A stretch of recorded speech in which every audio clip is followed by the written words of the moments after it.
Muy bien, muchísimas gracias al excelentísimo señor consejero de Educación y Cultura por la presentación, por supuesto a nuestro director, a José Antonio Alarcón. Muchas gracias por los piropos que nos ha dado. Bien, venimos, ya son 14 años pues organizando estas jornadas. 14 ediciones, que no 14 años, porque realmente ha habido algún parón de por medio. Estamos entre 16 y 17 años, desde que allá por el 2003 iniciamos las primeras jornadas sobre el medio natural de Ceuta y su entorno. Pensamos que efectivamente ha ido creciendo el interés por estas temáticas. Y de hecho, bueno, pues hoy podemos ver aquí el salón prácticamente lleno. Para nosotros es una auténtica satisfacción, porque realmente estas jornadas se organizan y se hacen para los ciudadanos, para todos ustedes, para que aquellas investigaciones que se van generando, tanto auspiciadas por el Instituto de Estudios CEUTIE como aquellas que no son financiadas o promovidas por el instituto, pues salten del ámbito académico y lleguen a todos los ciudadanos. Creemos que este es el foro más adecuado para que estas publicaciones o estas monografías científicas que viene publicando el Instituto de Estudios CEUTIE, o bien que están a la espera de publicación, pues sean transmitidas por sus gestores, por sus paridores, a todos ustedes, ¿no? Y por supuesto, qué decir de Simón Chamorro, ¿no? Unirme totalmente al alegato de nuestro director, José Antonio Alarcón. Si estamos aquí hoy y celebrando estas 14 jornadas, sin duda es gracias al empuje, a la valentía, vamos a llamarlo así también, y a la mente clara de nuestro querido amigo y compañero Simón Chamorro, ¿no?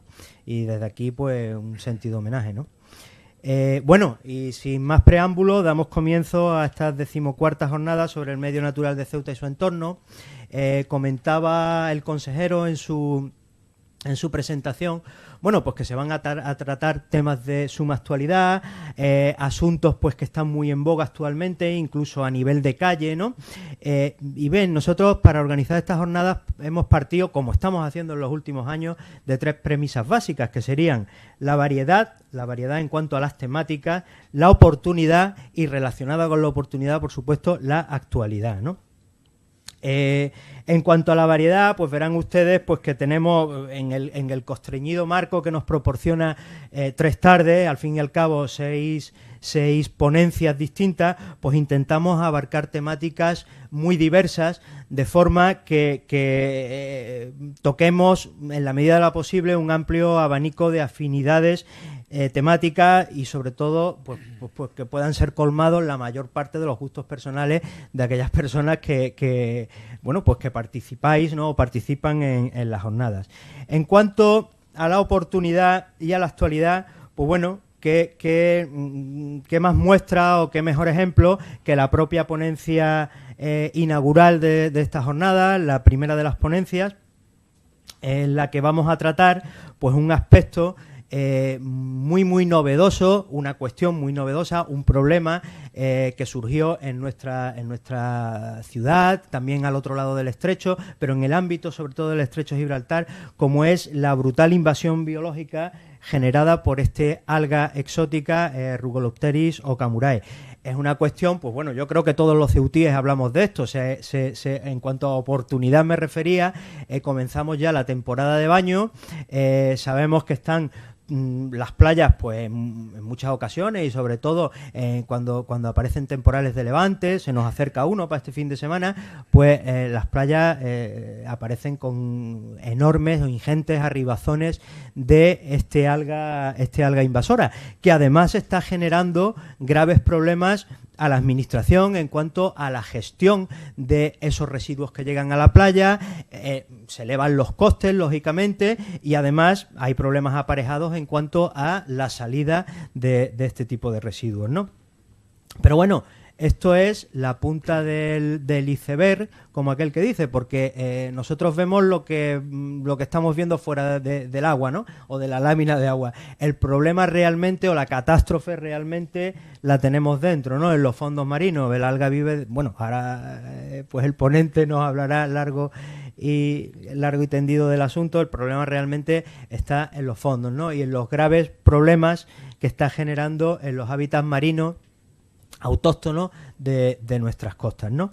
Bueno, pues a este respecto, el primero de nuestros ponentes, el doctor José Carlos García Gómez y su equipo del Laboratorio de Biología Marina de la Universidad de Sevilla, pues yo diría que desde hace 3 años aproximadamente que se detectó la presencia de esta alga exótica en nuestras costas por primera vez, pues han sido notarios casi a tiempo real de la catástrofe y de la invasión, o sea, de la invasión que estaban generando en nuestros valiosos e hiperdiversos ecosistemas marinos, ¿no? Y lo que sería la irrupción y la capacidad invasora de esta especie, ¿no? El Instituto de Estudios de Ceutíes ahora mismo tenemos en marcha un mínimo de 2 proyectos sobre aspectos muy concretos relacionados con esta invasión biológica, pero por supuesto hemos estimado que lo más adecuado, lo más oportuno era que uno de los mayores, si no el mayor conocedor de esta invasión biológica que tenemos en el estrecho, pues nos ofreciera una visión general de qué es lo que ha ocurrido, por qué está ocurriendo y sobre todo las perspectivas de futuro que podemos tener en base a a la todavía incipiente investigación que se está generando en este campo tan novedoso, ¿no? Decía que, bueno, pues que en cuanto al ponente, el doctor José Carlos García Gómez, pues simplemente pues, me quedaría corto si estuviera hablando 3 días de sus méritos académicos, de su currículum vitae, en fin, ustedes ya lo tienen en el folleto, en el tríptico. Él es actualmente catedrático de Biología Marina de la Universidad de Sevilla y director del Laboratorio de Biología Marina de dicha universidad. Bueno, es autor de más de 200 publicaciones en revistas de alto impacto, ha dirigido más de 20 tesis doctorales, ha realizado campañas oceanográficas pues por todos los mares del mundo prácticamente, incluida la Antártida, entre otros reconocimientos, pues es premio extraordinario de doctorado de la Universidad de Sevilla en 1985, Premio Andalucía de la Excelencia Docente de la Universidad de Sevilla, de Medio Ambiente en 1996, Premio Nacional de Medio Ambiente en el año 97, Premio a la Excelencia Docente en la Universidad de Sevilla en 2004, es miembro del Instituto de Estudios Ceutíes y yo sé que hay un reconocimiento que él le tiene gran cariño, que es el Golden Trident, ¿no? Si acaso ahora él nos lo contará con un poco más de detalle. Bueno, en definitiva, un currículum pues excepcional, ¿no? Pero bueno, yo destacaría sobre todo, y en lo que a nosotros nos toca, o a Ceuta nos toca, pues sobre todo su total entrega y absoluta disposición a trabajar en todo lo que ha sido el medio marino de las costas de Ceuta, ¿no? Él empezó a investigar en Ceuta ya por el año 85, si no me equivoco, 86, una campaña que en aquellos momentos pues tuvo mucha repercusión mediática, porque era la primera vez que llegaba un equipo multidisciplinar de biólogos, de investigadores de medio marino a Ceuta y, vamos, yo todavía recuerdo, yo era un chavalito por aquellos entonces y...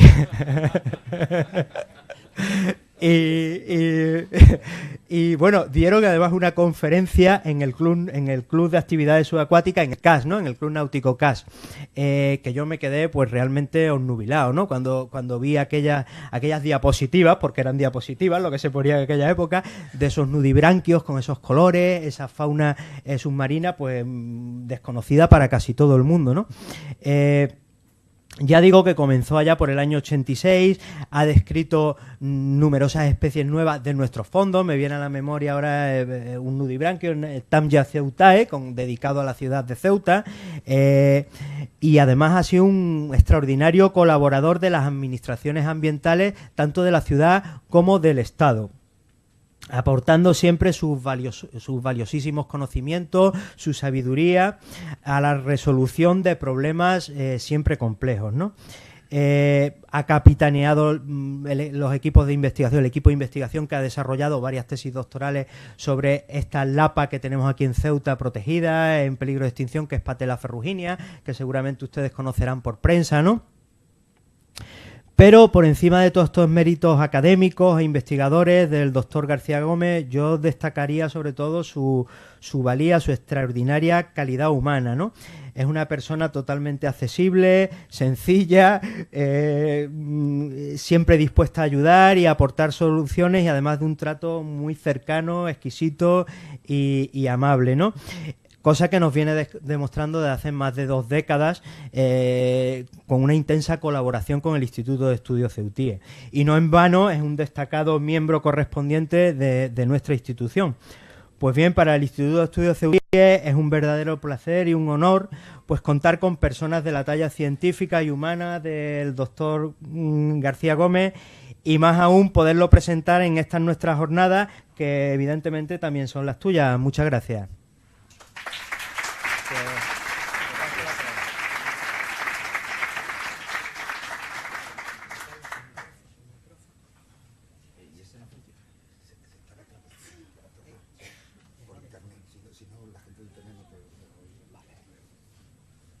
Me avisáis si lo acerco mucho o lo alejo, ¿vale? Yo no sé. ¿Se me escucha bien? ¿No? ¿Se escucha bien? Me tengo que poner un poco los dos, ¿no? A ver si no. Ah, vale, estaba encendido. Bien empezamos, ¿no? Estaba encendido. Bueno, yo lo primero que tengo que decir es, y no podía ser de otra manera, que expresar mi gratitud más absoluta a la ciudad, a los amigos que yo tengo aquí, que son muchos, a las autoridades que vienen a escucharme cada vez que tengo la oportunidad de recalar en Ceuta. Y bueno, sí que tengo que decir, en relación a la amabilísima presentación que ha hecho mi íntimo amigo José Luis Ruiz, que no me merece, pero que bueno, he tenido que soportarla estoicamente, casi me he hecho a llorar, y no, así de gusto, y a cualquier sitio a dar conferencia, esa es la verdad. Pero sí me gustaría, antes de iniciar mi intervención, comentar que efectivamente yo recalé por primera vez en Ceuta de verdad, en el año 86. Antes había venido 1 o 2 veces, tal vez con mis padres muy pequeños, de las veces que no te las cuento, donde sea como paraguayo, ¿no? Como aquí, comprar el paragüita, ¿está bien o no? Sí. Y bueno, pues a mí no me impregnó la ciudad absolutamente nada.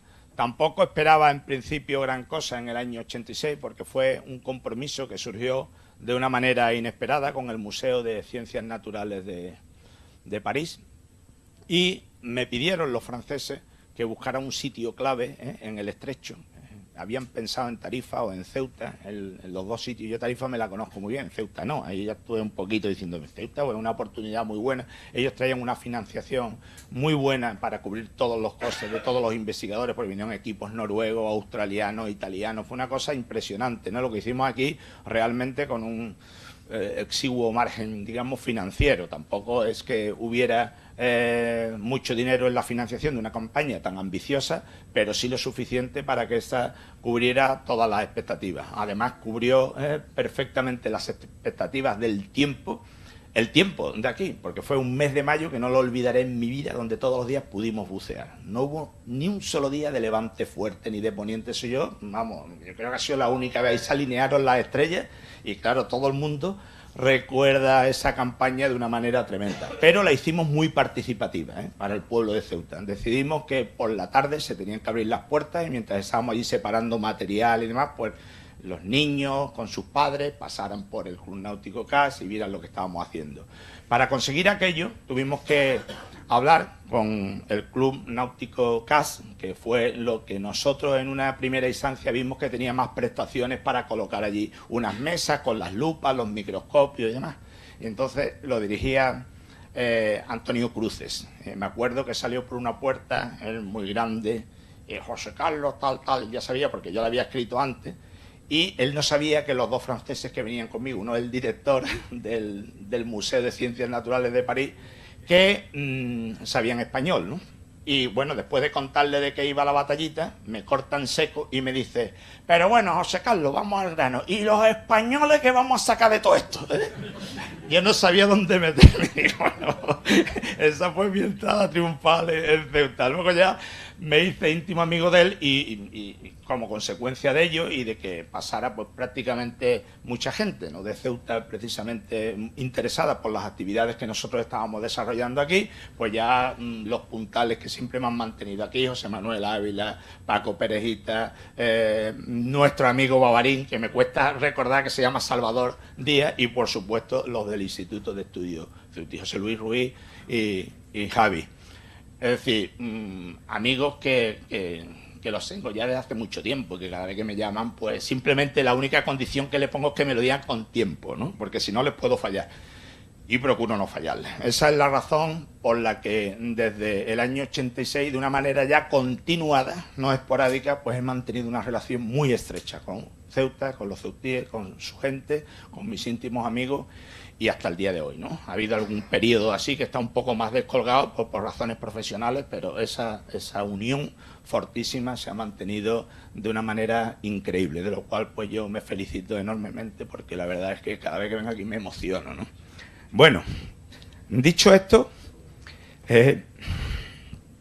tengo que decir que cuando me dieron la opción de elegir la conferencia, en la línea que comentaba José Luis Ruiz de los temas mediáticos que ahora mismo nos afectan, hay uno en especial que realmente no he podido eludir, porque si bien yo ya estaba muy ocupado con una serie de proyectos en curso que había que implementar y que finalmente terminar, pues como presidente de la Junta Rectora del Parque del Estrecho, que al final me ha tocado repetir por 4 años más, pues me encontré con el problema absolutamente de frente, porque ya estaba generando en la otra parte del estrecho, aquí me consta que también, pues cierta alarma social. Es decir, esto ya se estaba desbordando de una manera increíble, porque las grandes cantidades de arribazón del alga que recalan en la playa o en las playas del estrecho, pues acaban pudriéndose, producen un mal olor, provocan unos costes muy importantes a los ayuntamientos que no tienen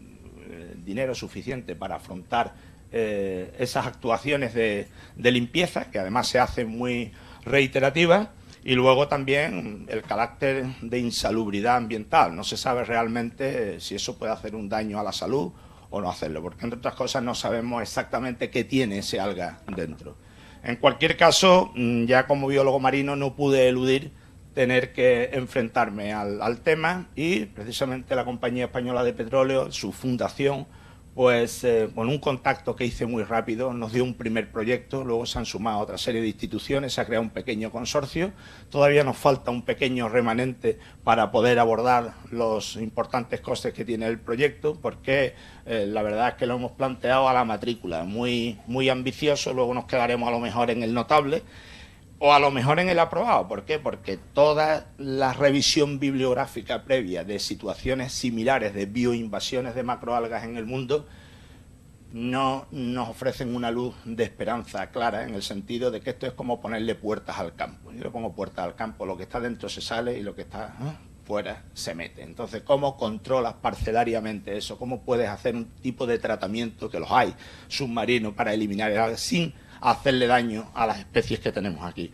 Pues eso es un problema que va a estar ahí, y yo confío en que por otra serie de mecanismos que ya estamos detectando, en el futuro esto pueda ser controlable. Bueno, sin más preámbulo,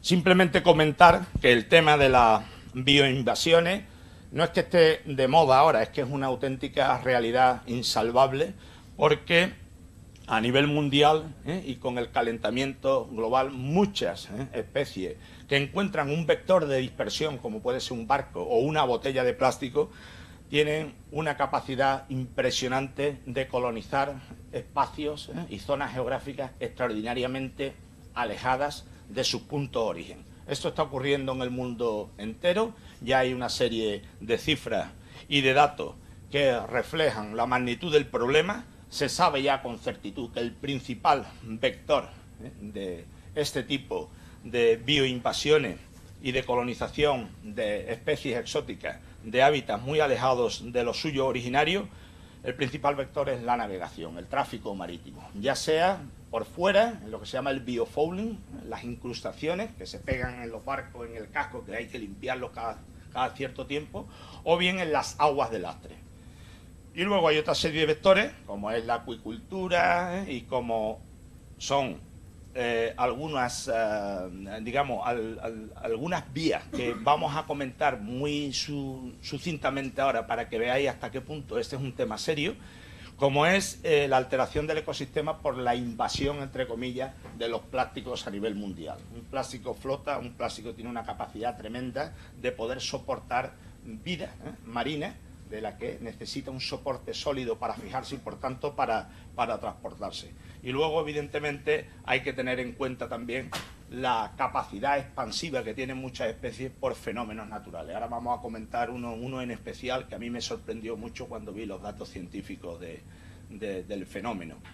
Por lo tanto, hay que estar muy bien posicionados con lo que tenemos delante, muy bien posicionados, ver la forma en la que, en algunos casos, podríamos aplicar medidas preventivas o de mitigación del problema. Ahí veis precisamente los plásticos, como después de mucho tiempo pululando por los océanos, pues acaban siendo prácticamente irreconocibles por el recubrimiento biológico, y eso puede trasladarse pues miles de kilómetros de distancia. Si las especies parten de un sitio origen y llegan a un sitio receptor y las condiciones son mínimamente favorables, lo cual se está propiciando cada vez con más intensidad debido al calentamiento global, pues digamos el escenario está servido para que el fenómeno de las bioinvasiones sea ya un fenómeno totalmente generalizado. Lo que antes comentaba, a lo que hacía referencia de lo que es un proceso de expansión natural, se encuentra en las erupciones volcánicas. La famosa piedra pómez, ya sabéis que flota, pues es un vector, es un vehículo de traslado de numerosas especies que viven en el Índico, en el Pacífico, incluso en el Atlántico tropical, y que pueden acabar en otro océano, constituyendo una bioinvasión, precisamente por un vector que en este caso no es artificial, sino que es totalmente natural. Eso es lo que antes comentaba, ¿no? Los cascos de los barcos, hay que tener muchísimo cuidado con ellos, especialmente con los barcos que protagonizan grandes singladuras a escala oceánica, es decir, aquellos que navegan miles de kilómetros y pasan de un punto origen que puede ser el Atlántico y recalan en el Pacífico, por poner un ejemplo, o viceversa. Ahí es donde están los altos niveles de riesgo, no solo por la parte del casco en sí mismo, superficial, sino también por la parte interior, como veremos en un momento. En cuanto a la dispersión de las macroalgas, que la protagonista que ocupa esta ponencia es precisamente una macroalga, pues el tema es exponencial. Los estudios científicos ya se ha visto que en torno ya a 2010, y bueno, y lo que hay ya en torno a 2015, pues es tremendo. Lo tenéis ahí, esto es una referencia que está tomada del año 2015, es decir, esto se ha disparado por completo y vamos a tener que aprender a convivir con ello. Las aguas de lastre a las que antes hacía referencia, pues son absolutamente necesarias para embarcaciones enormes, son buques de transporte y cuando van a recoger la carga tienen que lastrar con agua de mar el barco para que éste tenga estabilidad durante la navegación, pero cuando llega al punto origen suelta el agua para dejar ya esto libre para la carga. Cuando suelta el agua, pues suelta agua del Atlántico en el Pacífico, del Pacífico en el Índico, del Pacífico en el Atlántico, con todos los bichitos y plantitas que pueda haber dentro, aunque sea a una escala microscópica de esporas. Eso es un problema tremendo y eso hay que tratarlo en origen o en la zona receptora mediante un tratamiento de esas aguas, por ejemplo, con la ultravioleta C. La ultravioleta C pues va entre 200 y 280 nanómetros. Es una luz altísimamente energética, es completamente biocida en el acuario de Sevilla. Tratamos precisamente como un método antibacteriano y antimicrobiano en general todas las aguas del acuario con un pase continuo mediante zonas interlámparas que solo irradian ultravioleta C. Lo mata absolutamente todo, esteriliza por completo el tema. En el futuro, pues se va a ir en esa dirección, es decir, cuando un barco que venga de Asia, recale en Tangermed o recale o fondee en la bahía de Algeciras, tendrá que tener un tratamiento previo de esterilización del agua antes de que esta agua se vierta a la bahía, por ejemplo, o aquí a la zona del estrecho, porque esa puede ser la forma de resolver el problema y cortarlo en gran medida, casi de cuajo, en uno de los principales vectores de dispersión y de bioinvasiones, que son precisamente las aguas de lastre, ¿no? Las principales vías de introducción las estamos comentando ahora, pero hay algunas, como esta, que a mí me llamó mucho la atención. El tsunami de Japón de 2011, pues un tsunami de ese calibre rompe en costa muchísimas estructuras, desde puentes, y eso queda al albur de las corrientes. Y bueno, cuando se ha hecho el estudio de la repercusión directa de este tsunami, pues se vio que casi 300 especies de Japón han aparecido en Oregón, en Estados Unidos, a cerca de 8.000 kilómetros de distancia. De esas, la mayoría, bien es cierto, que no pueden prosperar, porque no es su ambiente exactamente, y esas especies, desde un punto de vista evolutivo, no son competitivas con la fauna y con la flora local. Pero algunas de ellas, como ha sucedido en el estrecho, se encuentran con que no tienen ni un herbívoro que se las coma, porque están defendidas para ello. Y luego tienen una potencialidad competitiva por colonizar el espacio que no tiene prácticamente competencia con ninguna de las floras, de las especies de la flora local o de la fauna local. Y entonces da un golpetazo de autoridad, digamos, en esa mesa ecosistémica nueva, y acaba convirtiéndose no en una anecdotita de una especie del mar del Japón que de una manera tímida pues intenta flirtear con la fauna y la flora local para buscar un sitito, sino que simplemente arrasa absolutamente con todo. Es lo que ahora mismo estamos viendo en el estrecho. Ese es el escenario que tenemos. Esos son los crecimientos exponenciales que están medidos en el caso de las bioinvasiones últimamente, y es el tema que antes comentaba, que nos debe preocupar a todos, pero que debemos aprender a convivir con él.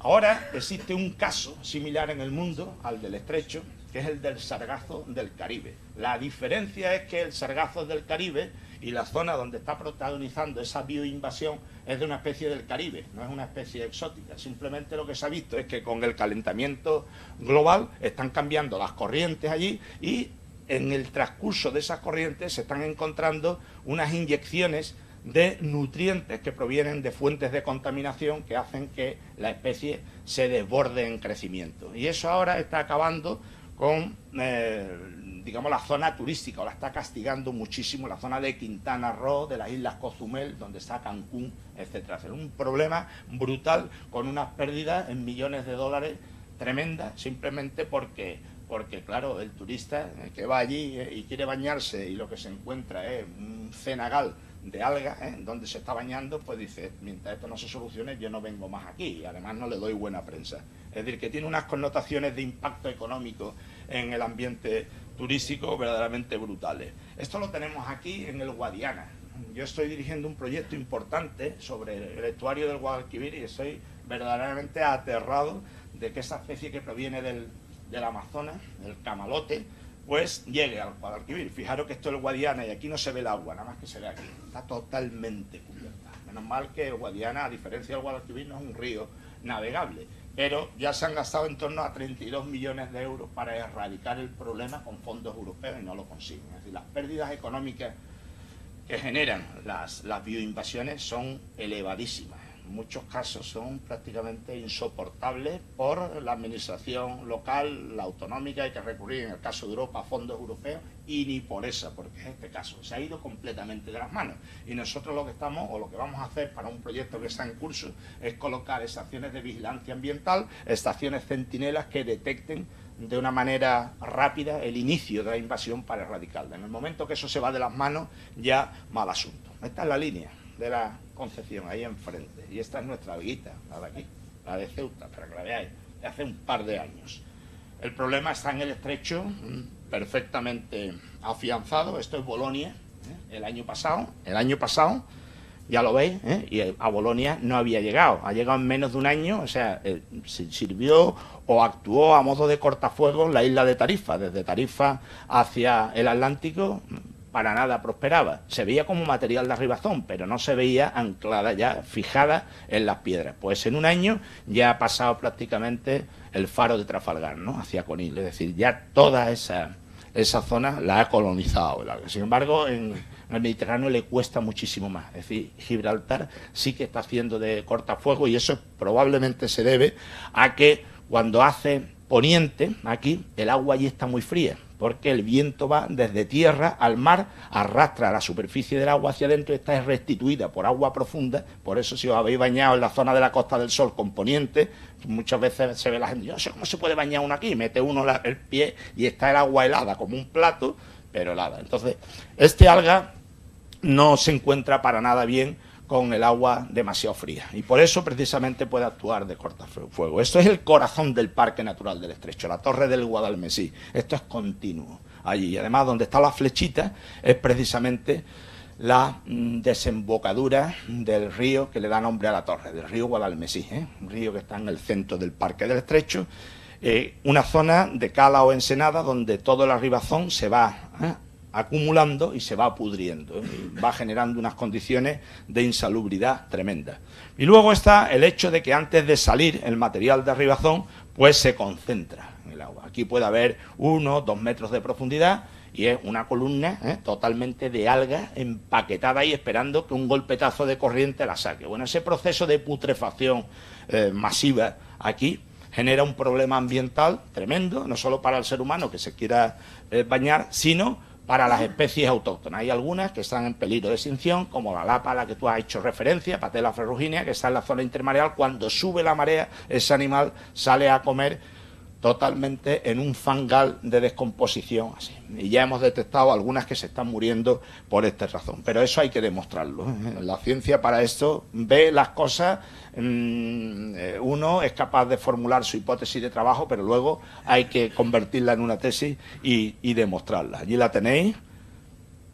Y las situaciones geográficas de las zonas de cala o ensenada donde se están produciendo estos acúmulos y donde esta especie está siendo especialmente vulnerable. Eso lo vamos a investigar con finura para, a la hora de hacer un protocolo de medidas de contingencia que promuevan actuaciones de mitigación del problema, pues podamos priorizar situaciones, ¿no?, en función de que las especies afectadas estén en peligro de extinción o no, y ahí hasta un montón de descriptores que podríamos señalar ahora.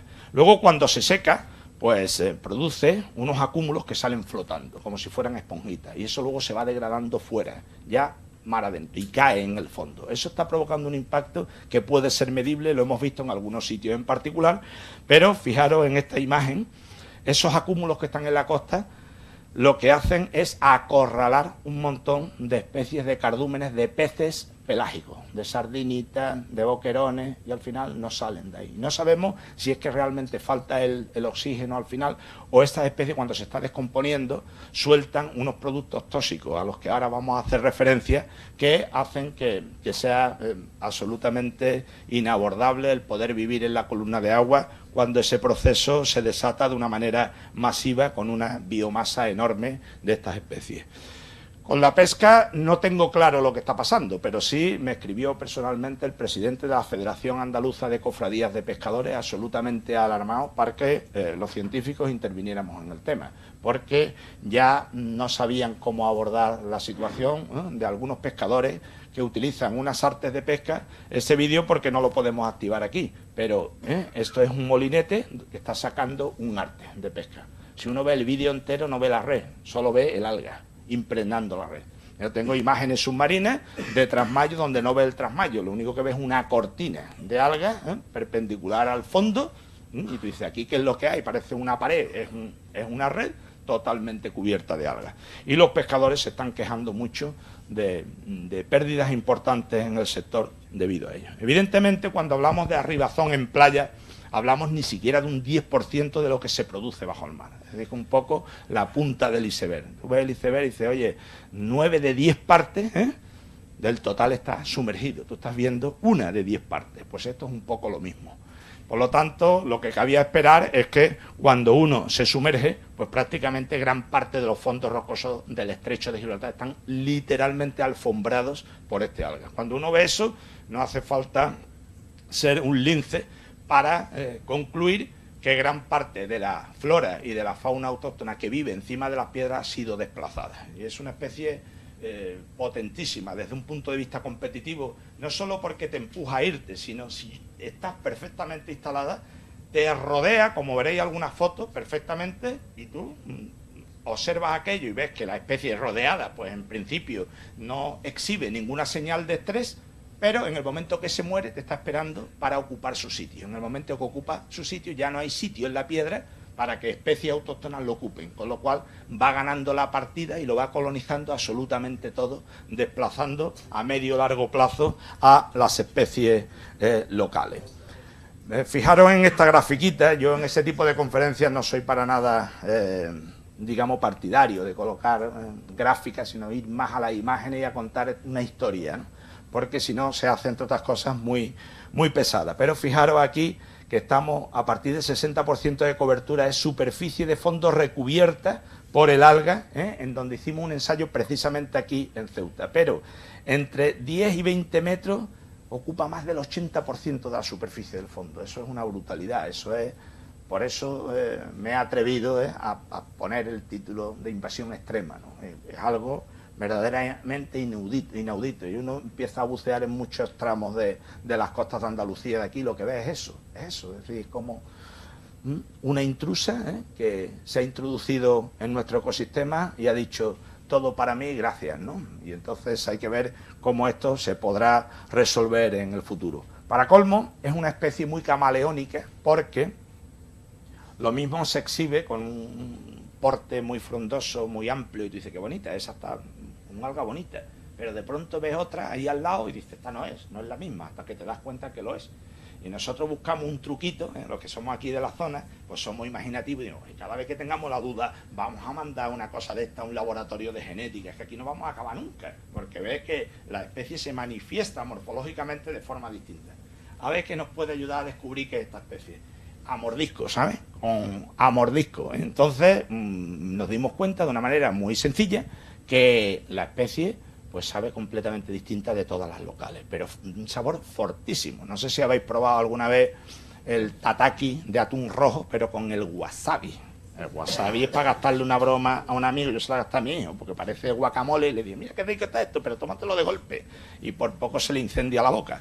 Pues algo parecido hace la criatura, ¿no? Y, bueno, una de las particularidades que tiene es que tiene un ciclo, como decimos los biólogos, diploaplonte, alterna una fase sexuada con otra asexuada. La asexuada, que es la que vemos aquí, es la más conflictiva, porque no le hace falta de ningún sexo para poder reproducirse, sino que ella solita dice, yo aquí esto está bien y me reproduzco sola. Aunque sean clones, réplicas genéticas idénticas, me reproduzco. Como me deje el hueco, me reproduzco. Si me deja un hueco para colocarme allí, lo hago. Yo solita, no me hace falta reproducirme convencionalmente como nosotros. Eso le ocurre a muchas algas, a esta le pasa. Ese es un problema, ¿no? En las bioinvasiones, para intentar atajarlo, y va mucho en la línea de lo que comentaba al principio de mi intervención, ¿no? De ponerle puertas al campo. ¿Cómo se controla eso? Y luego, las especies locales, hay una serie de ellas que son muy parecidas, ¿eh? Tenemos la duda de si aquí se están generando situaciones de hibridación o no. Eso se va a saber, lo vamos a saber con estudios genéticos. Ya es imposible totalmente que podamos llegar más lejos. Y aquí tenéis algunas de las pruebas de cómo esta especie se puede exhibir con morfotipos completamente diferentes, que hacen que estemos siempre en el ámbito de la incertidumbre con los estudios ecológicos, porque no sabemos al 100% si lo que estamos midiendo, lo que estamos cuantificando, lo que estamos estudiando es esa especie o otra invasora que se ha colado, porque es que eso ya es una cosa continua. Y ahora sí tenemos una estrategia básica. A lo largo del mes de julio vamos a mandar a laboratorios genéticos especializados todos los morfotipos, todos los casos raros, para salir de cualquier tipo de duda en relación a lo que estoy comentando. Bueno, tenemos un alga que lo primero que debemos saber es que puede aportar, por aquello de que si no podemos controlarla, por lo menos si el material de arribazón pues tiene sustancias para que en determinadas industrias se interesen por este tipo de algas, pues perfecto, ¿no? De hecho, en la Facultad de Química de la Universidad de Sevilla hay un grupo muy bueno, experto en la obtención de biodiesel de algas, y están trabajando con ese alga. La Facultad de Farmacia y de Medicina, con nosotros, va a trabajar ya en la caracterización y aislamiento de terpenoides. Los terpenoides son un grupo químico que se encuentran con muchísimas especies en el mundo de las algas pardas. Las algas pardas es donde está la nuestra. Y bueno, si profundizáis un poco sobre el tema, son prácticamente las joyas de la corona en farmacología y en biomedicina. Son antiinflamatorios, antitumorales, antifúngicos, que significa antihongo, antibacterianos, son citotóxicos, es que tienen unas propiedades verdaderamente brutales. Hay muchas especies químicas, por lo tanto hay grupos de expertos en el mundo, de bioquímicos, especialmente ya, pues eso, especializados en la caracterización y aislamiento de estas sustancias que luego, si se le ve la punta, intentan sintetizarlas artificialmente y patentarlas. Ese es el juego un poco que hay ahora con el mundo de los medicamentos y de la farmacología y de la biomedicina. Estamos ya en eso, estamos en esa fase, no sin antes decir que los japoneses, como proviene de allí, ya descubrieron 2 diterpenoides muy potentes, el espatano y el secoespatano, y un sesquiterpenoide que están ahí, ¿no? Son metabolitos secundarios, los primarios son fundamentales para la vida. Los secundarios, muchas especies lo utilizan de forma adicional, por ejemplo, para defenderse de depredadores. Una sustancia tóxica que tú la desarrollas, la tienes dentro, la puedes tomar del medio, de manera que si viene un organismo a comerte, pues dices, tú estás malísimo, ¿no? Es lo que antes he dicho y no te como. Pero tiene ese interés en farmacología y en biomedicina. Es decir, lo que sí sabemos ya es que tienen una serie de metabolitos secundarios que en parte justifican que sea prácticamente un alga incomestible. Por lo tanto, esa vía de salida, ¿no?, hacia el mundo de la alimentación, ahora que está tan de moda el tema de los chefs, ¿no?, first quality, que te hacen con un alga exótica el plato más suculento del mundo al módico precio de no sé cuántos euros, pues tengo yo mis dudas de que esas prestaciones pueda tener la criatura, ¿no? Esta es, en definitiva, la que hemos estado viendo antes para introduciros en algo que nos ha sorprendido, y es que un alga, como planta que es en cierto modo, pues necesita de la luz. Al necesitar de la luz, pues uno dice, hombre, pues está en los enclaves suficientemente iluminados, a poca profundidad y demás. Pues no, esta es capaz de introducirse en las zonas muy umbrías, donde están los corales, donde ninguna de las especies locales de algas es capaz de prosperar, porque no hay luz suficientemente activa para el desarrollo del proceso de la fotosíntesis, y ahí se está creando un problema que sí que no esperábamos.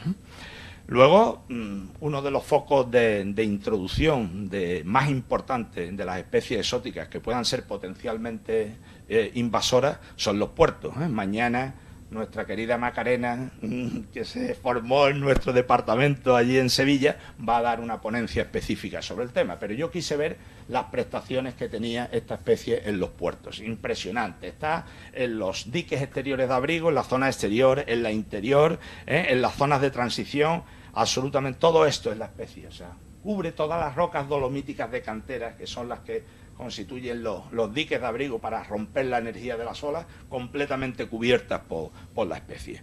Sobre esto podría lógicamente comentar muchas singularidades de temas que nos están dando pistas de cómo poder descubrir verdaderamente las fortalezas y las debilidades de esa especie para ver cómo se le puede atacar en un futuro para minimizar el impacto, y verdaderamente nos hemos quedado sorprendidos de la plasticidad adaptativa tan impresionante que tiene. Se coloca absolutamente encima de todo, en todos lados, pero sin compasión, ¿no?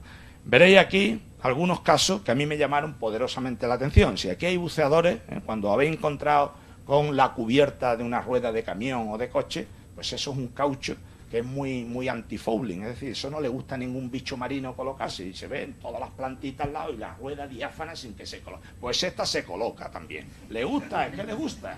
Es que es un alga masoca totalmente, va a por todo. Y en las zonas de máxima energía, de las piedras en el fondo, donde no se coloca otra, pues se coloca también.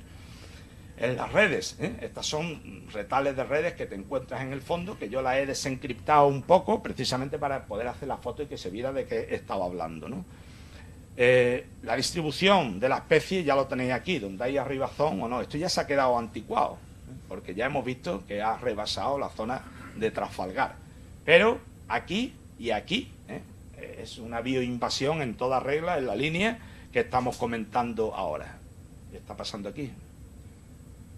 Ahora, Es que se ha colado una diapositiva que ya la he puesto antes.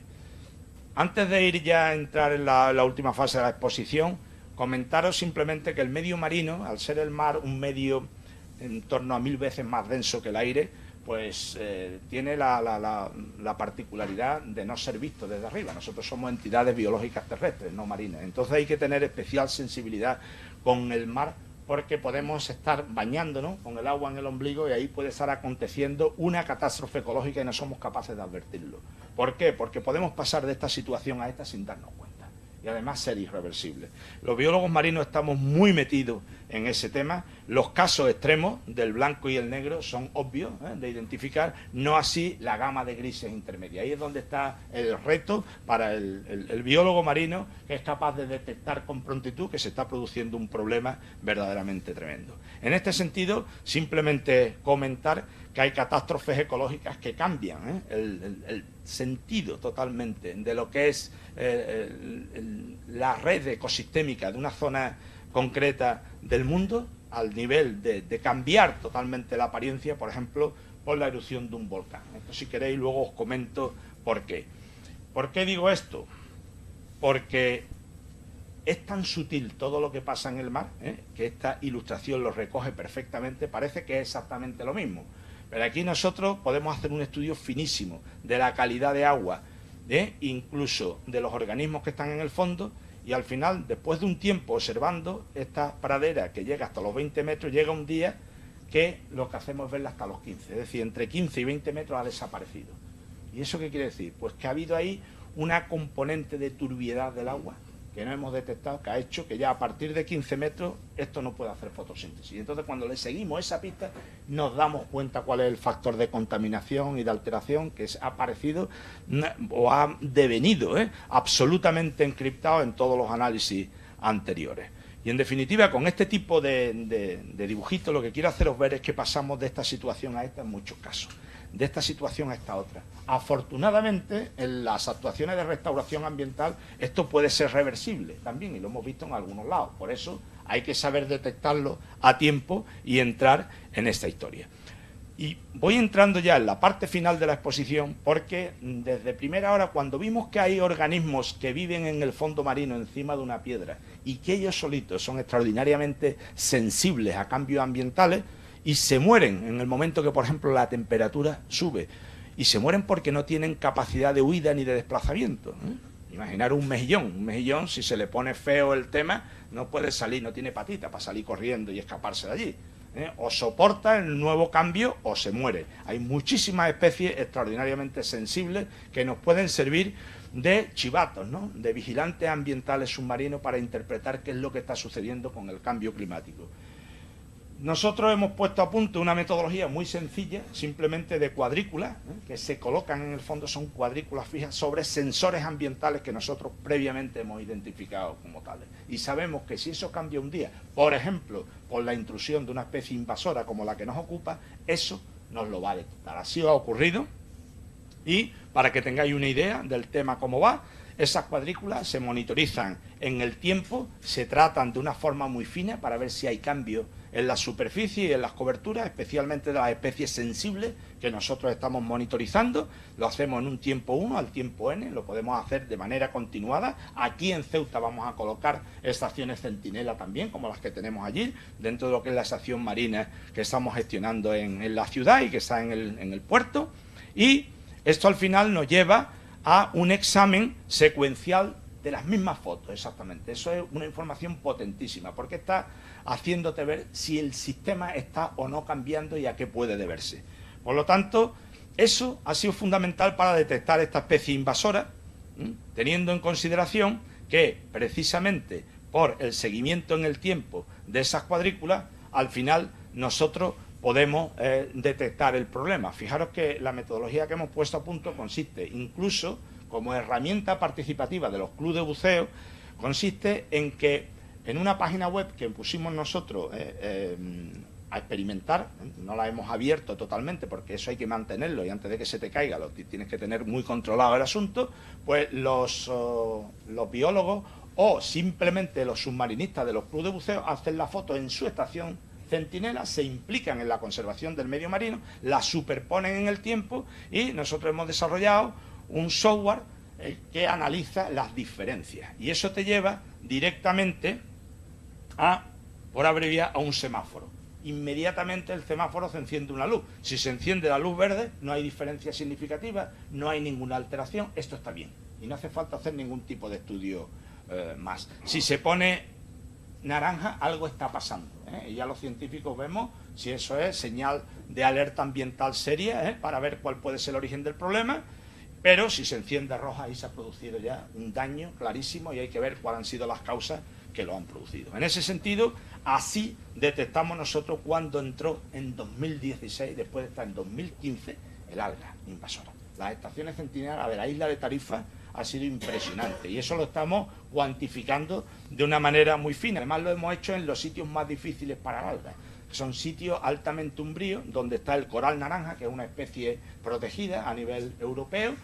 Es una especie de ciáfila que huye de la luz, pero ahí se ha metido también la dichosa alguita. Y bueno, cuando eso lo llevamos a unas gráficas muy sencillas, pues se ve rápidamente cuándo da el salto. En la comunidad, la especie invasora, cuando invade, es porque otras se caen.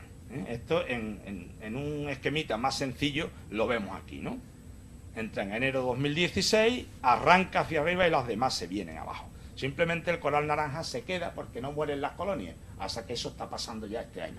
Es cuestión de monitorizar muy bien el fenómeno.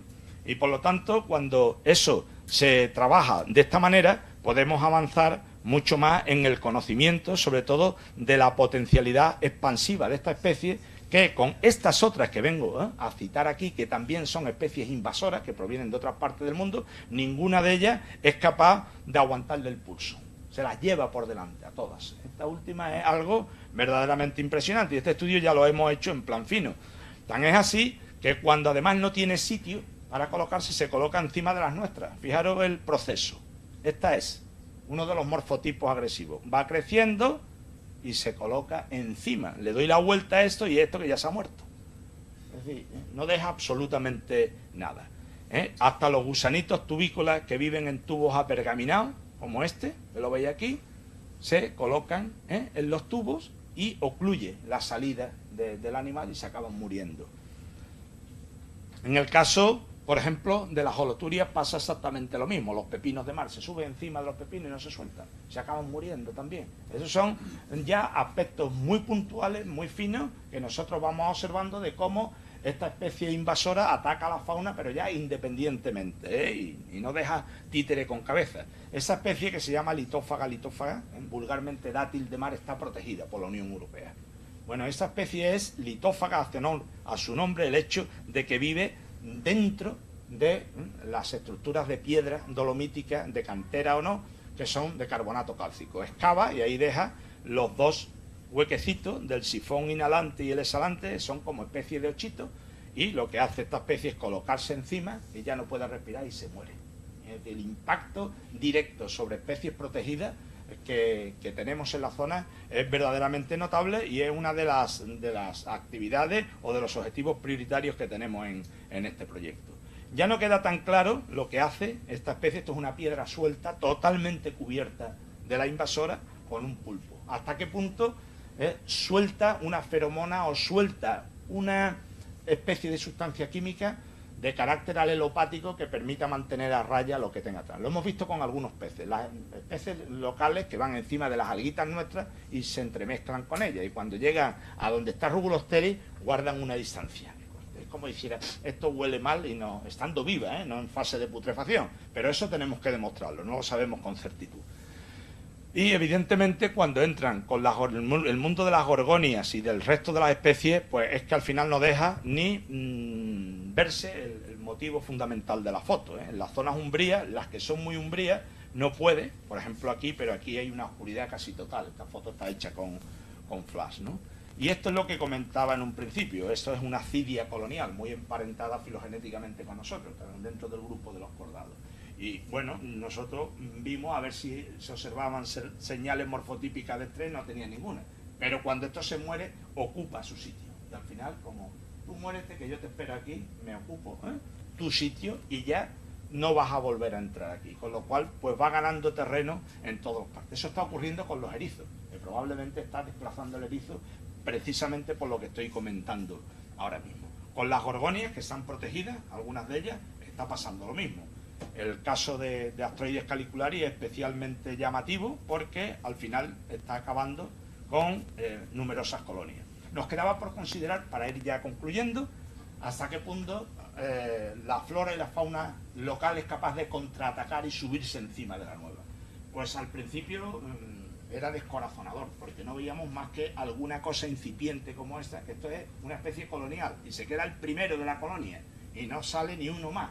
Es decir, no pueden con ella, porque produce algo que evita la epibiosis de otros organismos. Pero ahora hemos visto que otras especies nuestras están contraatacando, se están adaptando y están consiguiendo, como diríamos con una cervecita en la mano, buscarle las vueltas, ¿no?, a la invasora, para frenar su expansión. Con los erizos, que se están perdiendo muchos de ellos, y allí hay una auténtica alarma social en este sentido, machacando al alga invasora la pérdida. Yo no tengo eso tan claro, entre otras cosas porque muchos de ellos se la colocan de sombrero simplemente para encriptarse, y la hemos visto y no les pasa absolutamente nada. Otra cosa es que cuando hagamos los estudios genéticos de los análisis estomacales, veamos que los tóxicos que tiene este alga acaban matando el erizo, pero lo que sí hemos visto es que desplaza al erizo por la técnica que antes comentaba. Se ponen al lado, espera que se muera. Un erizo de los nuestros, el Paracentrotus lívido, puede vivir entre 9 y 13 años. Es mucho tiempo, pero al final se acaba muriendo. Deja el hueco y si el alga está esperando su momento, ya ahí no va a entrar otro erizo. Con lo cual, para ir ya concluyendo, simplemente recordar estas fotos para que veáis la última fotografía que hemos hecho nosotros de hace unos días, cómo está la situación. Fijaros, esta es la comparativa de 2016 y 2017, cuando da el salto la especie y ya vemos que se está metiendo en los enclaves umbríos. Pero esta última es muy importante. Esta es de hace unos días, en la estación Centinela. Aquí, cuando la especie en 2016 prácticamente dejaba ver todas las colonias de... Son las mismas cuadrículas, en cada columna son las mismas cuadrículas, fotografiadas en distintos años. Aquí ya el alga invasora ocupa más del 80% de la cobertura y gran parte de estas colonias han muerto. Es una medición directa del impacto real de esta especie en el ecosistema y de lo que todavía queda por venir. En conclusión, todos son fortalezas lo que hemos visto en la especie y debilidades ninguna. Destacable, quizá la de mi amigo y colaborador José Manuel Guerra, que va a publicar recientemente un artículo sobre fauna asociada, pequeñita, y él mismo me comentó, me adelantó, que se sorprendió de la cantidad de bichitos que tiene en torno al alga. Y por lo tanto, debilidades no hemos visto ninguna, en especial, Y por eso digo al final, a modo de conclusión, que tenemos un gran problema en las costas del estrecho. Muchas gracias a todos y estoy aquí a vuestra disposición.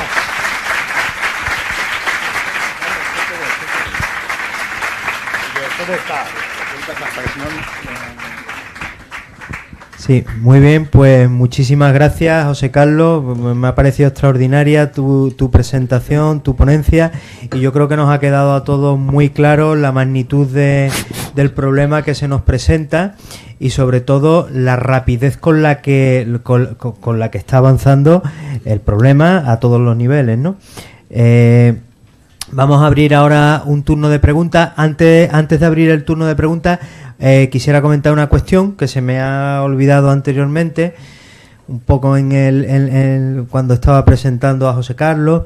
En cuanto terminemos este turno de preguntas, pasaré de forma breve a explicar la excursión, y una vez que explique la excursión, estará Pilar del instituto fuera realizando ya las inscripciones para la excursión. Contaré brevemente en qué consiste la excursión este año y, bueno, en fin, los costes que va a tener aparejados, ¿no? Abrimos el turno de preguntas, agradeciéndote, José Carlos, tu excelente exposición, y además, lo digo siempre que lo veo esto, ¿no? Detrás de la exposición además hay aparte por supuesto de la cantidad de datos, la cantidad de información que habéis estado manejando y que habéis estado levantando, también tus excelentes dotes docentes, ¿no? Que ya comenté que había recibido un premio a la excelencia docente, ¿no?, de la Universidad de Sevilla, y eso es evidente. Bueno, abrimos el turno de preguntas, si hay alguna cuestión. Javier, por aquí primero. Esperamos un momento a que pasen el micrófono. ¿Tienes encendido el...? Sí, buenas tardes. Bueno, pues más que una pregunta va a ser un agradecimiento, un lamento y dos preguntas. Al agradecimiento, darte la enhorabuena por la ponencia, por lo amena que ha sido. El lamento, pues por lamento inútil ya, pero bueno, parece que por lo que has expuesto está en vía de solución, que es la falta de comprensión hacia esos sistemas de alerta temprana que son necesarios para realmente poder paliar o evitar este tipo de problemas. Cuando ya nos hemos dado cuenta, pues ya el problema lo tenemos, es muy grande y ya lo tenemos encima. Y cuando uno intenta comunicar o demostrar la utilidad de una estación centinela, bueno, pues si no hay ningún problema, ¿para qué vamos a hacer una inversión o vamos a mantener unos costes en algo que no nos da ninguna repercusión, ¿no? De momento. Pero claro, cuando están ahí y se detecta, ese es el aprovechamiento. Es como el seguro de casa, ¿no? Parece que no sirve para nada hasta que tenemos una desgracia y entonces sí que nos lamentamos si no tenemos ese seguro. Entonces, sobre las preguntas, es sobre todo posibilidad de medida, de adopción de medidas en la práctica en dos ámbitos. El primero, en lo que son la gestión de las arribaciones como residuos y posibles aprovechamientos, porque, bueno, si no me equivoco, has presentado muchas posibilidades de aprovechamiento o de utilidades que podría tener esta especie de alga, pero me temo que ninguna todavía demostrada o real en la práctica. Sí. Me gustaría, además, focalizar eso para que no pensemos que lo podemos aprovechar esos residuos. De momento, hasta donde yo llego, creo que no existe, ¿no? Pero sí he conocido alguna experiencia, no lo he podido comprobar, de reutilización como componente o enmienda vegetal en jardines o en cultivos. Entonces, esa primera pregunta es posibilidades reales para mañana, bueno, si no para mañana, para pasado mañana, de reutilizar estos residuos y rebajar los costes de la gestión, ¿no? Rebajarlos algo. Y luego la segunda pregunta, que a mi parecer el problema, porque la gestión, bueno, puede costar más o menos, causa unas molestias, pero bueno, se puede asumir y al final se puede realizar, pero el problema o el efecto grave es precisamente el efecto ecológico, ¿no? El impacto negativo sobre los hábitats y las especies, ¿no? Que eso sí que, si se llega a un punto, es posible que se llegue a un punto de no retorno, ¿no? Un efecto ya irreversible. Entonces, en este sentido, para evitar o erradicar esta especie, ¿encuentras viable en este momento algún tipo de medida, de arranque, no sé, de recolección, al menos en determinadas zonas, para por lo menos darle un respiro, ¿no?, a esos hábitats y a esas especies? Bueno, ¿se me escucha? ¿Se escucha? Bueno, estamos trabajando en varios frentes.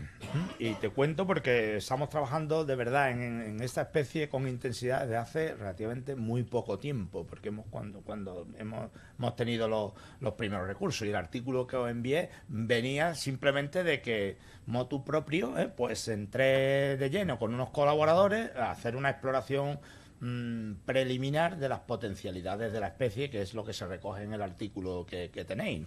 Pero la financiación la tenemos ya ahora para empezar a trabajar en serio. Por eso hemos abierto esos frentes con los farmacólogos, con los expertos en biodiesel, la atención de biodiesel. Se están desarrollando experiencias de fertilización, de utilizarla como fertilizante, como material de compostaje. Los primeros resultados que me dan de los servicios de jardinería del Ayuntamiento de Algeciras es que no es muy buena como fertilizante. No sé si eso coincide con lo que tenéis. Hay una empresa, que Algas Tarifa, que se ha atrevido a hacer ya un primer cosmético y lo han sacado. Y se está moviendo todo en torno, pero hace falta algo que requiera de mucha biomasa para que la empresa que se interesa en eso se encargue de limpiar las playas y eso no le cueste a los ayuntamientos, porque los costes son verdaderamente inasumibles ahora mismo para los ayuntamientos locales, entre otras razones porque limpia y al momento está igual, ¿no? Se hizo una prueba con la autoridad portuaria de la bahía de Algeciras en la zona de San García, que es una zona no desafectada por el puerto, formaba una especie de cala o ensenada, se llenó de aquello, pagaron 18.000 euros por la limpieza, y yo eso lo vi. Y al momento, en el primer temporal de levante que hubo, que fue prácticamente a las 2 semanas, ya estaba todo exactamente igual, como 18.000 euros. La autoridad portuaria de la Algeciras tiene poderío económico, no es el ayuntamiento de La Línea, o si me apuras también el de Tarifa o el de Algeciras. Si esto sigue en ese plan, pues no sé cómo se va a afrontar ese tema, porque además como yo voy continuamente por la zona, pues veo también esa alarma social que se ha creado en la gente que habitualmente va a veranear por la zona y ya se lo plantea, ¿no? Pues dices que me encuentro la playa hecha una porquería, un olor horroroso, tampoco sé si esto es tóxico, si me va a producir algún tipo de ulceración, y hay ahí un componente de incertidumbre total en el momento actual, ¿eh? Entonces yo estoy haciendo lo que buenamente puedo ante un problema de una dimensión extraordinaria, donde ya tenía que haber intervenido no solo la administración autonómica, sino la nacional y la europea, ¿no? Para poner los medios suficientes para generar una serie de equipos de investigación que afronten toda esta serie de objetivos en el menor tiempo posible y le den salida en la línea que tú apuntas, ¿no? Ahora mismo nosotros le estamos viendo la oreja, ¿no? al lobo, en el sentido de lo que está pasando, que es verdaderamente impresionante,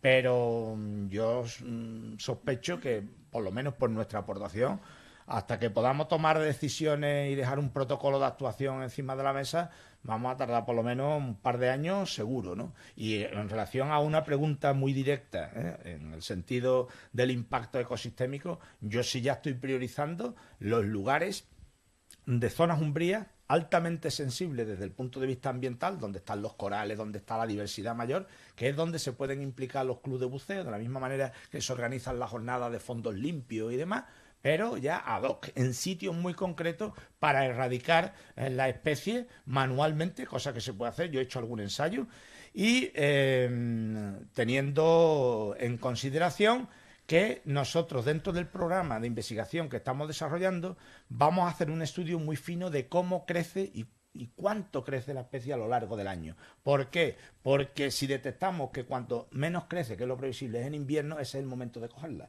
no cuando se te ha ido ya de las manos, para que cuando vaya a rebrotar, pues tú toda la parte inicial de lo que son los rizoides y los estolones, ya sea por vía asexual o no, porque aquí el problema es que no hemos encontrado la fase gametofítica, que es la fase sexuada, solo la esporofítica, que es la peligrosa, ¿no? Es la que me da igual, el sexo, ¿no? Yo me reproduzco sola y conquisto y me quedo esperándote a que tú te vayas y me coloco en tu sitio, y además ya ninguno de tus especies se va a volver a colocar porque yo no me voy de aquí.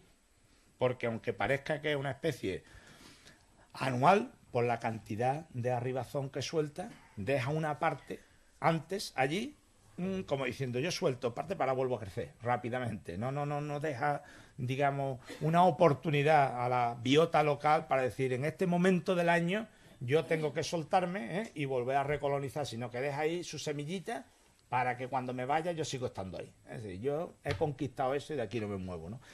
Esa es la percepción que tenemos nosotros en estos estudios preliminares que estamos haciendo. Este verano tenemos varias campañas muy intensas sobre el tema. Vamos a tener en Ceuta, porque Obimasa ha entrado también con una gran sensibilidad ambiental por la resolución del problema en este tema, y vamos a abordar el asunto a dos bandas.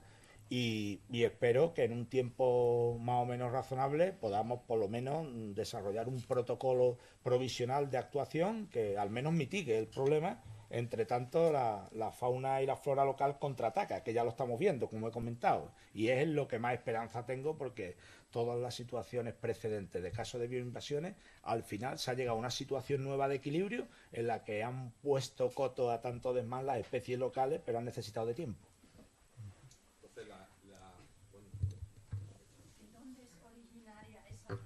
Es asiática, del mar de Japón. de Japón, sí. En Corea, Vietnam, Japón está por toda esa zona. La pregunta mía es de dónde es, o sea, originaria esa planta o Sí, no sé cómo del mar de llamarla. Japón, ¿eh? El Es mar de asiática, Japón, de asiática. zonas templadas de allí. O sea, la zona de Corea, Vietnam. Y ahí, en esa zona, ¿cómo está ahí el mar? ¿Cómo convive ahí o ha convivido esa planta ahí? ¿Igual de agresiva o...? Sí, pensamos que ha invasiva? venido... Porque, ¿qué deja de vivir esa alga? No sé. claro, el tema ¿Qué es que influencia tiene en el lo que mar? nosotros hemos visto es que cuando se ha desatado la invasión aquí, ha coincidido con el pico de temperatura más alto en la historia de las aguas costeras de Andalucía, que fue en julio de 2015.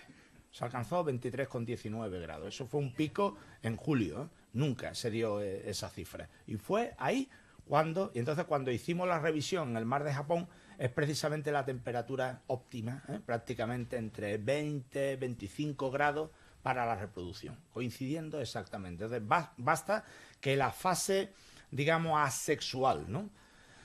La esporofítica haya venido en las aguas del lastre de un barco que se haya soltado en la bahía de Saint-Germain para que ya se hayan alineado las estrellas. Una temperatura maravillosa y un alga que potencialmente está muy defendida con estas sustancias químicas. Si las especies locales no son capaces de frenar ese crecimiento, pues está servida la bioinvasión, que es lo que ha pasado.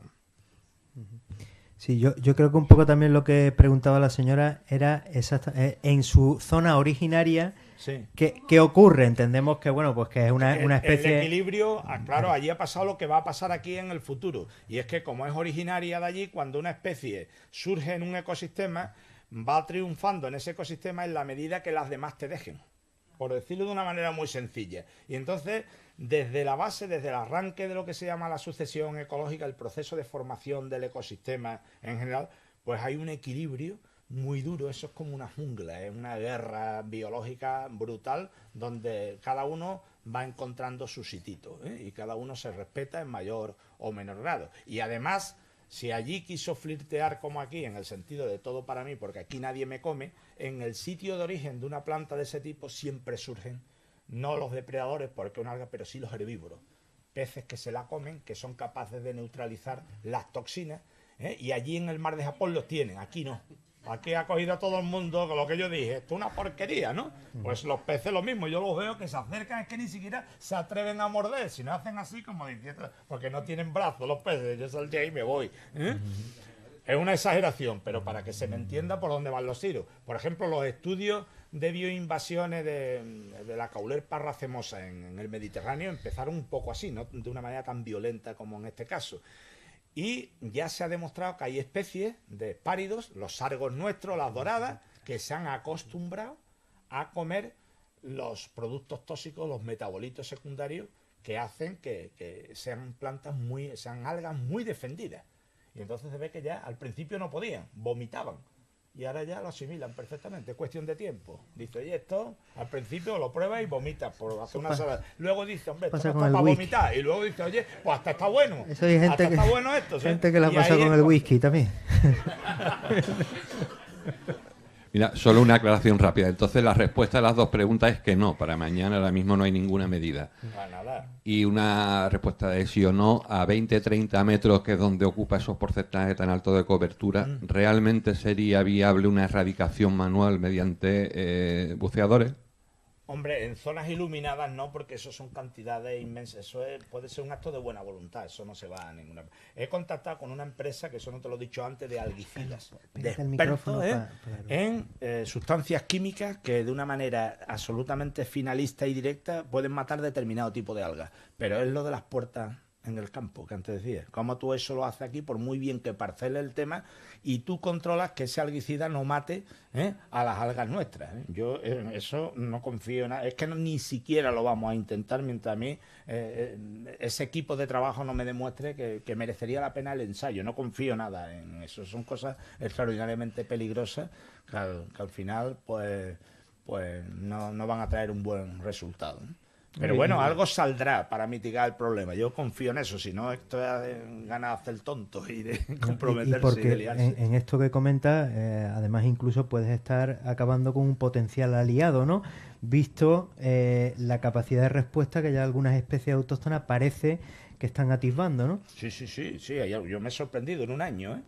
Hay una que también es invasora, entró en el Mediterráneo en 1925, proveniente de Nueva Zelanda, se llama Paragosis armata, y esa, bueno, entró como exótica y al final constituye un horizonte muy concreto, no compite con otras, es muy moderadita y tiene su fauna y su rollito y no molesta, es exótica pero no es invasora.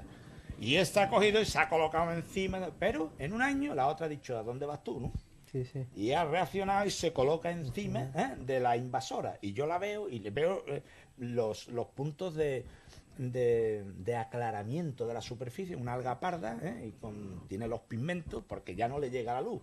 Le suelta los rizoides, se coloca encima hasta que se carga a la invasora. Entonces es un contraataque en el intervalo de tiempo de un año tremendo de una planta, de un alga que ya es local, está integrada perfectamente, aunque sea de origen invasor, y que está contraatacando de manera muy, muy eficaz, ¿no?, a esta bioinvasión tan virulenta que he explicado hoy a lo largo de la intervención. Había una pregunta allí detrás también, sí. Muy buenas. Primero, gracias al Instituto por ofrecer la jornada y gracias a José Carlos, que siempre es un placer escucharle. Y yo creo que ha salido un tema muy interesante con el tema de utilizar los recursos, ¿no?, que este alga provee, porque nosotros tenemos una legislación de especies invasoras que está hecha para las invasiones en tierra, que son las primeras que se han estudiado, están más estudiadas. Entonces tiene lógica que cuando hay un pez invasor en un río, él por sí solo no puede ir a otro río, tienes que llevarlo porque hay un interés comercial o algo así. Entonces yo creo que la legislación está prohibido comerciar con especies invasoras. Este no es el caso todavía porque todavía no se ha declarado invasora, creo que está en proceso, ¿no?, de declararse oficialmente. Sí. Entonces, en el momento en el que se declare invasora, claro, en el mar, esas fronteras que ocurren en tierra, como son de un río a otro o cruzar una montaña, que no pueden hacerlo sin ayuda, como había explicado José Carlos, son más barreras físicas, ¿no?, como la temperatura, etcétera. Entonces, bueno, quisiera saber cuáles son las posibilidades de intentar modificar esa ley o darle un uso en el futuro, porque hay una diapositiva que es muy explicativa que se ve que puede tener muchísimos usos, ¿no?, toda esta biomasa. ¿Pero te refieres a modificar la ley para que cuanto antes sea declarada invasora? No, sino lo contrario, una vez que sea declarada invasora, sí, hacer estos casos excepcionales en los que a lo mejor sí que puede utilizarse con fines comerciales, ¿no? Porque sí. En el momento en el que se declare la ley siempre a ese nivel es potencialmente modificable, ¿eh? Lo que pasa es que te piden un proyecto donde tienes que argumentarlo muy bien. A mí ese aspecto no me preocupa. Me preocupa, por ejemplo, me enviaron fotografías el otro día en la zona de límite de provincia entre Cádiz y Málaga, donde está la última subpoblación de Posidonia oceánica del Mediterráneo, la que está más próxima al Atlántico. La tenemos fotografía de eso. Pues salió ahí una cantidad enorme de arribazón de este alga. No sabemos si es por las corrientes que viene de la zona del estrecho o porque ya se ha instalado allí, en las praderas de fanerógamas marinas, para que me entendáis. Las fanerógamas marinas son plantas con flores, son dependientes, o sea, derivadas de plantas terrestres, tienen raíz, tallo y hoja, a diferencia de un alga, ¿no? La planta terrestre nuestra tiene una raíz para afianzarse y para coger el agua y los nutrientes. El alga no. El alga tiene un rizoide, que es una especie de raíz, para simplemente fijarse. Toma todos los nutrientes y el agua a través de lo que es el talo, ¿no? Es una de las grandes diferencias entre las plantas terrestres y las algas marinas concretamente. Pero estas a las que me estoy refiriendo son joyas evolutivas, no hay ni 50 especies en el mundo. Y el último bastión cerca del Atlántico está allí. Pues ya tenemos esta, estoy deseando de ahora en julio alguna campaña expresamente para dimensionar el alcance del impacto en esa joyita evolutiva que tenemos ahí, ¿no?, en el límite de provincia. Yo creo un poco porque también comentabas el asunto de los aspectos, el aspecto normativo del Real Decreto sobre especies exóticas y la Ley 42/2007, la que da pie a este Real Decreto.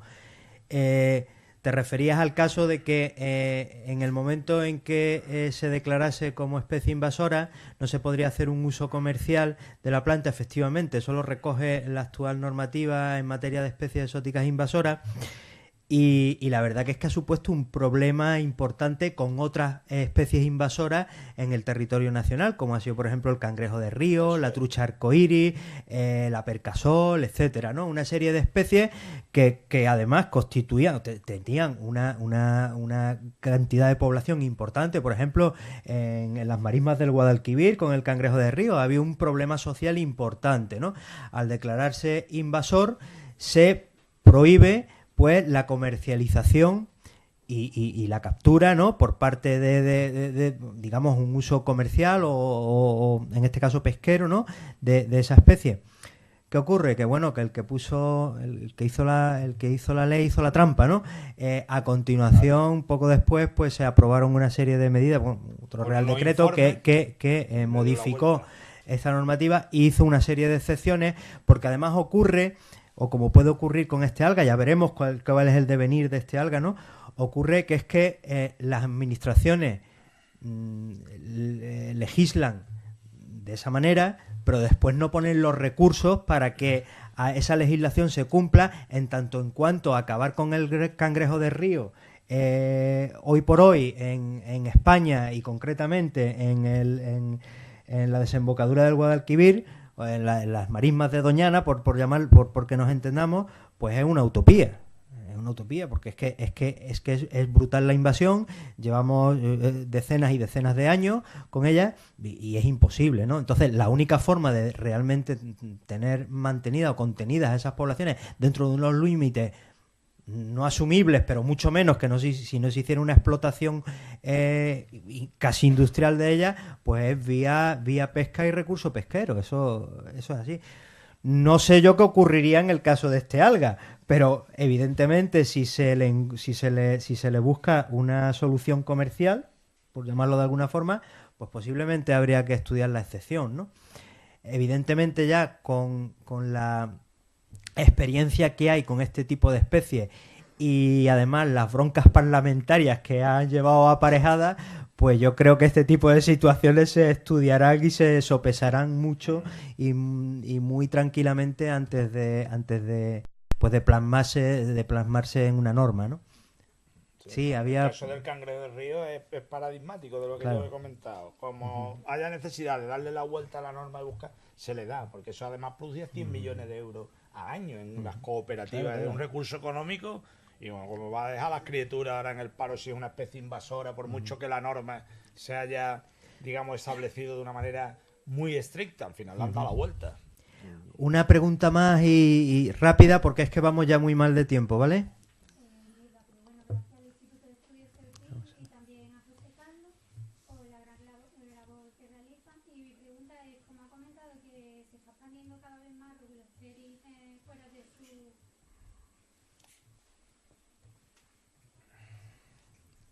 Parece que no funciona bien ahora. Yo te escucho bien. Vale.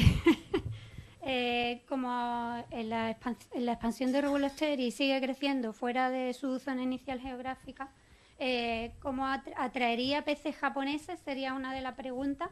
¿Y cómo influiría también la contaminación en la evolución de Regulosteri en nuestras costas? Y la tercera, ¿cómo afectaría la alimentación de la ingesta de peces nuestros que se han adaptado a comer Regulosteri o camoral? Gracias. Bueno, yo en relación a la primera, eso en biología hay que tener muchísimo cuidado, porque todos los experimentos que se han hecho de traerte el depredador, por ejemplo, con el conejo, ¿no? Y el zorro en Australia también. Traen el conejo, se constituyen plagas y si nos llevamos el zorro, porque allí, claro, no tenía ningún depredador, y ahora llega el zorro...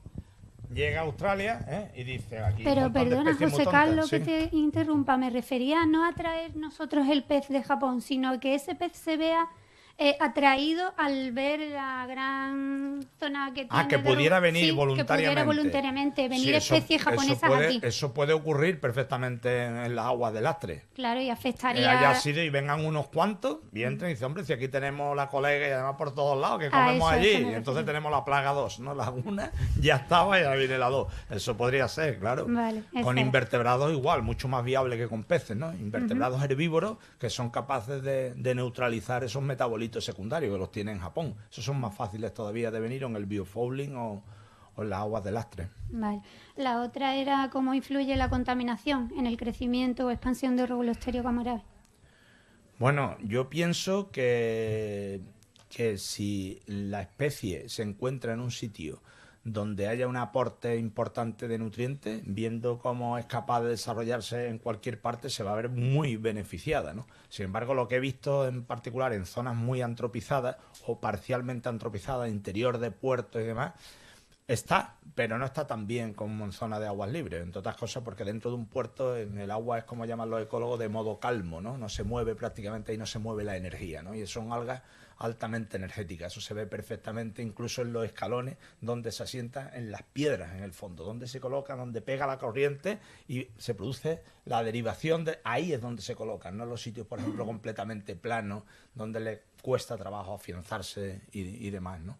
Y eso estaría por ver, ¿no? Yo en julio voy a hacer una exploración en sitios ya antropizados, pero donde hay una cierta aportación de nutrientes cerca de emisarios de aguas residuales de origen urbano, de sospechoso tratamiento en las depuradoras, y vamos a intentar ver si se beneficia o no ahí, ¿no? Y Bueno, el tema del plástico, perdón, cree que por también favor, una puede cosa muy elevar la rápida. Es que hemos temperatura dicho del una agua. pregunta y iban tres ya. Vale. ¿Vale? La última. Bien, por favor, muy rápido. ¿El tema del plástico cree que eleva la temperatura del agua haciendo idónea el agua para Regulosteris? El tema de plástico no he entendido. La contaminación de plásticos, por ejemplo, Sí. aparte de otros contaminantes, ¿cree que eleva la temperatura del agua como para que el alga se encuentre más agua? No, yo creo que eso todavía es un campo. Los plásticos están por todos lados, sobre todo los microplásticos, los nanoplásticos, que eso no los vemos al bañarnos, ¿no? Y no sabemos hasta qué punto puede contribuir en la superficie del agua, que es donde más se encuentra, a subir la temperatura. Ahí se están haciendo una serie de estudios ahora muy, muy modernos y el tiempo dirá, pero yo personalmente, pero es una intuición y es una opinión, ¿no? Creo que de momento eso no está afectando de una manera sustancialmente importante al fenómeno, y menos en el estrecho, que es una cosa fascinante. Yo, y por último, simplemente que sepáis que este alga se detectó ya en el Mediterráneo por primera vez en la laguna de Tau, en el Golfo de Marsella, ¿no? Eso es un autor que se llama Verlaque, en 2009 lo describió, y además dijo que se introdujo allí precisamente con el cultivo de la ostra japonesa, pero en invierno la temperatura allí es muy baja, y esa temperatura sí que nos dio la idea de que efectivamente esa temperatura baja es un cortafuegos. Entonces, allí ¿por qué no se ha constituido en plaga en esa zona y aquí sí? Pero que claro, cuando tú ves aquí la evolución de la temperatura, dices, esto es un traje de chaqueta ambiental fabuloso que se ha encontrado la especie. El tema es si ha venido desde el Golfo de Marsella, porque no se ha quedado para nada en ningún tramo intermedio de la costa, toda la costa española, o ha venido por las aguas del Lastre de un buque de procedencia asiática que ha deslastrado aquí en la bahía de Algeciras o en Tánger-Med, ¿no? Eso lo tenemos como incógnita. Pero bueno, ya por lo menos le vamos estrechando el cerco y vamos sabiendo más, ¿no? de las exigencias de la especie y por dónde van los tiros. Muy bien, pues muchísimas gracias, José Carlos. Agradecerte tu ponencia, ha sido extraordinaria. A todos los asistentes de la ciudad de Ceuta por invitarme.